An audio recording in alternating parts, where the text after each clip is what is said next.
Hi guys, I know it's been a while. I've been sick and in New Orleans, but as you can see, I got my hair cut to a mullet. I've been wanting to do it for a while, so I'm glad I sent it and did it. I even got a little raccoon tail. But besides the point, before I start, I wanted to add a disclaimer. I am not licensed or registered. I don't have a degree, and any of the advice I give, it is just from personal experience and wisdom I have to offer. So please take everything I say with a grain of salt. If it doesn't apply to you, then don't listen to it, plain and simple. So today I wanted to talk about love and dating in the 21st century. In a world full of stimulus, fake personas, curated personalities, maybe you guys can empathize with not being able to find genuine connection or feeling like it's impossible to make friends or find romantic partners because everyone is chronically online. So the first thing I want to talk about is finding genuine connections. I think that in this world right now, everyone is so focused on how they are perceived by others, and it's really, really hard to figure out who's being genuine and who's not. And we're also focused on fitting into a niche or a trend that we lose sight of our own personality and our soul. So, along that same vein of finding genuine connections, you also need to avoid being misinformed. If someone seems like an online personality, or maybe they seem ingenuine, like they're trying to fit into a trend, maybe steer clear of that person. And also, I don't know if you doom scroll like I do sometimes, but your algorithm will cater itself to how you're feeling, what you're thinking, what you've said over text. You will see stuff about dating, about breakups, all at the same time as it's going on. And you will be fed so much misinformation, so much circumstantial information that may not really apply to you. But because you're emotionally vulnerable and the algorithm works to that advantage, it's going to use that to keep you hooked. So, remind yourself that not everything you see on social media is true, and it may not really apply to you. It's just what your algorithm's giving you to get the most scroll time. I know that in my experience of scrolling through Instagram and looking for dating advice, I know it sounds so stupid, but when you're emotionally vulnerable, you run into a corner. I have let Instagram get the best of me, and it goes for all social media platforms. And this is not to hate on Instagram. There's so many good things on Instagram. But my point is, TikTok therapists, these tarot card readings, type 333 to affirm, you gotta stop listening to it. You have to. Sidebar to that, there is many, many beautiful couples on Instagram, Facebook, TikTok, and they make a killing off of coming off as perfect and just the most amazing love you've ever seen. And it's not all black and white. So comparison is the killer of joy. Stop comparing your relationship to this picture perfect cutout that you're seeing of someone's life. This is this much of their life out of this much that's actually going on. So I'm gonna hold your hand when I say this. Put the phone down. And that point leads me into my next point, which is building a real, lasting connection. I know it seems impossible in this day and age due to the circumstances, the way everyone acts. It's not impossible. There are so many people out there, genuine people, people that want to worship you and cherish you. So don't lose sight of that. But once you find that genuine connection, or a connection that you want to feel safe in and stay in for a long time, make sure you're communicating. Set boundaries. If, as a woman, if your intuition is speaking to you, and for my chronically anxious people, this one isn't for you, okay? Your intuition tells the truth.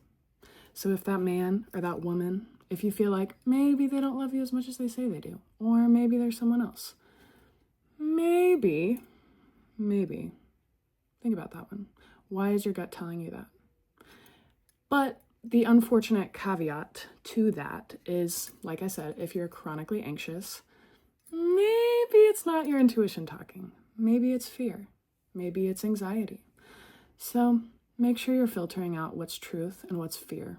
One thing I've been seeing a lot too, and I've struggled with this personally myself, is people don't have hobbies anymore. And when I say hobbies, I don't mean going to the club, going out to drink, going out to eat. Yes, you can be a foodie, but have some hobbies. Go play a sport, learn to sew, make some art, go to a yoga class, anything. Get a hobby, get a day job, find something to do, because you can't exist solely for your partner. It is exhausting on both the receiving end and the giving end. Please get a hobby. You have to balance your autonomy and independence with your relationship. That is how you will last the longest, I promise you. Leading into my next point, self-love. What does RuPaul say? How in the hell are you gonna love someone if you don't love yourself? Hi. Don't go into a relationship if you don't love yourself. Yes, everyone is a work in progress, and yes, you can find self-love while being with someone, so don't withhold yourself if an opportunity arises that feels safe. But you gotta love yourself. You have to love yourself before you love someone else. You are pouring from an empty cup if you go in at half-mast. You have to love yourself. And sidebar to self-love, that falls into the hobbies category too. You are loving yourself by creating a life for yourself outside of your partner.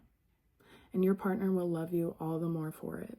And if you don't have hobbies, if you don't have a day job, if you don't have things that you enjoy that exist outside of your partnership, you are going to become codependent on your partner. Whether that's for reassurance, for things to do, stimulation. The point is, you have to love yourself, you have to find your hobbies, you have to lead a life of your own. So, say you found the genuine lasting connection, and you have your hobbies, you have your self-love, you're doing everything right that you know how to. Obviously, there's going to be hiccups. Remember, love is a decision. It's not a feeling. Remember that happiness is a state of mind, not a destination. Every relationship is different, and no one thing applies to the next thing the same. Some people say a man will never change. That man may change. I've seen it. Some say a woman will never change. She can change. Anyone is capable of change. They just have to want it enough, and they just have to love you enough to do that for you. Also keep in mind, there is no formula. There's no 3 steps. There's no acronym. There's no book. Obviously, you can read books on love, you can read books on sustaining relationships, finding genuine connections. You can do all that, and I think that can help. But it starts with you. So, to wrap it all up, it's a lot harder to love in the 21st century than it once was. People don't see love as a commitment and a constant decision anymore. They see it as a feeling. They have comparison on social media around them. Everything. They have things pulling them in all different directions, and you can't compete with that if that's how someone acts. But not everyone feels that way. And there are people out there that know you're not perfect, and it really takes 2. You have to love yourself, you have to love your partner, you have to have independence.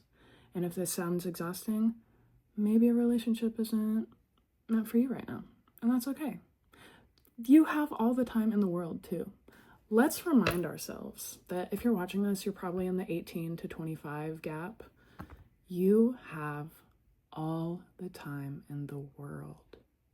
And people get married to the love of their life, and then they divorce a year later. Then they find the real love of their life. You never know. The point is, you have to love through it all. You have to keep loving. You have to know the risks, accept the risks, and keep on loving regardless. That is what life is about, in my opinion. I personally feel like I am a chronic, hopeless romantic. But I didn't leave myself, or I didn't put myself in that equation at first. And I'm finally realizing now I have to be a hopeless romantic for myself. So love everything, love everyone, keep loving, don't give up, and have some hope, because there is someone out there that will love you.